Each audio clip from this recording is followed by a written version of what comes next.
नमस्कार। आज की इस खास चर्चा में हम एक ऐसी चीज के बारे में बात करने वाले हैं जिसका सामना हम सभी ने कभी ना कभी जरूर किया है। आज हम मन की एक गहरी यात्रा पर निकलेंगे और एक ऐसी दैनिक मार्गदर्शिका यानी डेली गाइड को समझने की कोशिश करेंगे जो हमारे अंदर की उथल-पुथल और बेचैनी को संभालने में बहुत मदद कर सकती है। हम सभी के जीवन में ऐसे पल आते हैं जब मन बहुत अशांत हो जाता है, लेकिन अगर हम इसे सही नजरिए से समझें तो ये हमारे जीवन में एक बहुत बड़ा और सकारात्मक बदलाव ला सकता है। तो चलिए, बिना देर किए गहराई में उतरते हैं और देखते हैं कि आखिर हमारा ये बेचैन दिमाग हमसे क्या कहना चाहता है। कई बार जब मन में बहुत ज्यादा बेचैनी होती है तो पहला ख्याल यही आता है ना कि इस परेशानी को बस किसी तरह खत्म कर दें।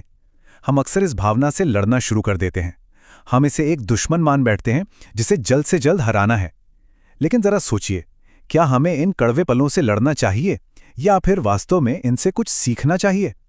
ये एक ऐसा सवाल है जो बेचैनी को देखने के हमारे पूरे नजरिए को जड़ से बदल सकता है। जैसा कि आज की हमारी सामग्री बताती है, हर बार सच्ची जीत भागने या लड़ने में नहीं होती।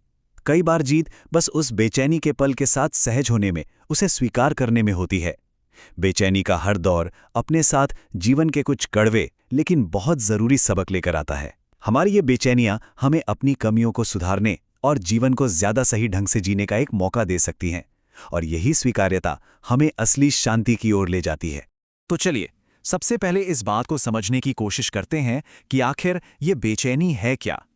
इसे हम दिमाग के एक अलर्ट सिस्टम की तरह देख सकते हैं। आप देखेंगे कि मनोविज्ञान के नजरिए से बेचैनी कोई बीमारी नहीं है, ये बिल्कुल एक फायर अलार्म की तरह काम करती है। जरा सोचिए, जब अलार्म बजता है तो उसका मतलब क्या होता है? उसका सीधा सा मतलब है कि हमें तुरंत ध्यान देने की जरूरत है। जब हमारे दिमाग में बीते हुए कल की बातें सिर उठाने लगती हैं या आने वाले कल का डर हावी होने लगता है तो हमारा दिमाग ये अलार्म बजा देता है। ये हमारा ध्यान वर्तमान से खींच लेता है। इस अलार्म के पीछे के विज्ञान को समझना ही मन को शांत करने का सबसे पहला कदम है। तो सवाल यह है कि जब ये अलार्म बजे तो हमें क्या करना चाहिए? अनचाहे विचार हमें हमेशा अतीत या भविष्य में उलझा देते हैं, लेकिन सबसे बेहतरीन तरीका यह है कि हड़बड़ी में कोई भी फैसला लेने के बजाय अपना पूरा ध्यान वर्तमान यानी प्रेजेंट मोमेंट पर ले आएं। इस घबराहट को परेशानी ना मानकर बस एक ऊर्जा या फिजिकल सेंसेशन की तरह महसूस करें। अपने शरीर में हो रही संवेदनाओं पर ध्यान दें, ना कि उन अनचाहे विचारों पर। यह एक बहुत ही शक्तिशाली मनोवैज्ञानिक टूल है। और यहीं पर काम आती है रुकने की शक्ति, जिसे हम द पावर ऑफ पॉज भी कह सकते हैं। जब दिमाग में इतना शोर हो तो सही प्रतिक्रिया चुनना बहुत जरूरी हो जाता है। इस विषय पर प्रसिद्ध मनोचिकित्सक विक्टर फ्रैंकल का एक विचार बहुत ही गहरा है। उनका कहना था कि परिस्थितियां भले ही हमारे हाथ में न हों, लेकिन उन पर हम कैसे रिएक्ट करेंगे ये पूरी तरह से हमारे ही हाथ में होता है। घबराहट और पैनिक में लिए गए फैसले तो अक्सर गलत ही होते हैं ना। इसलिए प्रतिक्रिया देने से पहले एक छोटा सा पॉज लेना, एक विराम लेना हमारा सबसे बड़ा हथियार साबित हो सकता है। तो ऐसी स्थिति में तुरंत क्या किया जा सकता है? विशेषज्ञों ने कुछ बहुत ही प्रैक्टिकल कदम बताए हैं। सबसे पहला, किसी भी बड़े फैसले को थोड़ी देर के लिए टाल दें। दूसरा, तुरंत रिएक्ट करने से बचें। और तीसरा, बस वही छोटी छोटी चीजें करें जो उस पल में आसानी से की जा सकती हैं। ऐसा करने से वो भारी भरकम बेचैनी छोटे और मैनेजेबल टुकड़ों में बढ़ जाती है और मन को शांत होने का समय मिल जाता है। और पता है इसका सबसे बड़ा फायदा क्या होता है? जब हम थोड़ा रुकना और सोच समझकर प्रतिक्रिया देना सीख लेते हैं तो धीरे धीरे हमारा खुद पर विश्वास बढ़ने लगता है। हम समझ पाते हैं कि लंबे समय की मानसिक शांति के लिए हमें अपने और दूसरों के लिए कुछ स्पष्ट सीमाएं यानी बाउंड्रीज तय करनी होंगी। ये रुकने की आदत ही असल में हमें दीर्घकालिक शांति की ओर ले जाती है। अब तक हमने अंदर की बात की, लेकिन अब थोड़ा बाहरी दुनिया की तरफ देखते हैं। तनाव के पलों में दूसरों के साथ हमारा व्यवहार कैसा होना चाहिए? अक्सर होता ये है कि जब मन बेचैन होता है तो हम चिड़चिड़े हो जाते हैं, दूसरों को दोष देने लगते हैं। इससे बस हमारी ऊर्जा बर्बाद होती है। लेकिन हमें इसके बिल्कुल विपरीत जाने की कोशिश करनी है, विनम्र रहना है। ये समझना बहुत जरूरी है कि हर इंसान किसी न किसी परेशानी या संघर्ष से गुजर रहा है।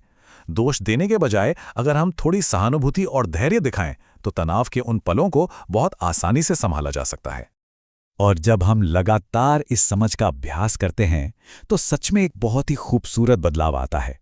धीरे धीरे एक अशांत मन भी खुद के प्रति और दूसरों के प्रति बहुत ज्यादा नरम और उदार बनना सीख जाता है। ये आंतरिक शांति का एक स्वाभाविक परिणाम है, जहां धैर्य और एक दूसरे को समझना हमारी पहचान बन जाते हैं। तो चलिए अब आगे बढ़ते हैं और बात करते हैं कि इस पूरी प्रक्रिया से हम अपनी जीवन शैली में क्या ठोस बदलाव ला सकते हैं। अगर कोई बार बार खुद को बेचैनी में घिरा हुआ पाता है, तो इसे बिल्कुल भी अपनी नाकामी नहीं मानना चाहिए। असल में ये बदलाव का एक बहुत ही स्पष्ट संकेत है।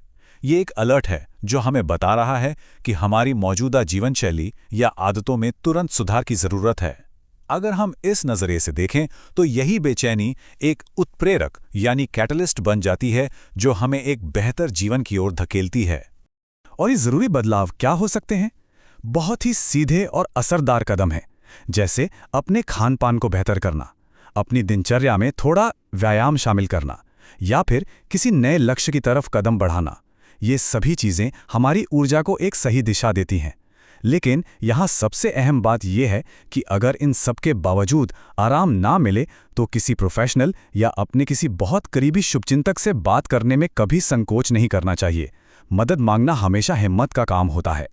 तो आज की इस चर्चा को हम एक बहुत ही विचार उत्तेजक सवाल के साथ खत्म करते हैं। अगली बार जब भी मन में शोर मचे या बेचैनी हो, तो खुद से बस ये पूछिएगा, आज ये बेचैनी मुझे क्या सिखाने की कोशिश कर रही है? क्योंकि जैसा कि हमने समझा, हमारी ये आंतरिक उथल-पुथल कोई बीमारी नहीं है, बल्कि ये एक बेहतर, शांत और अधिक समझदार जीवन की तरफ ले जाने वाली एक बेहतरीन गाइड हो सकती है। इस जानकारी को अपने जीवन में उतारें और वो बदलाव खुद महसूस करें। आज के इस विश्लेषण में हमारे साथ जुड़े रहने के लिए आपका बहुत बहुत धन्यवाद।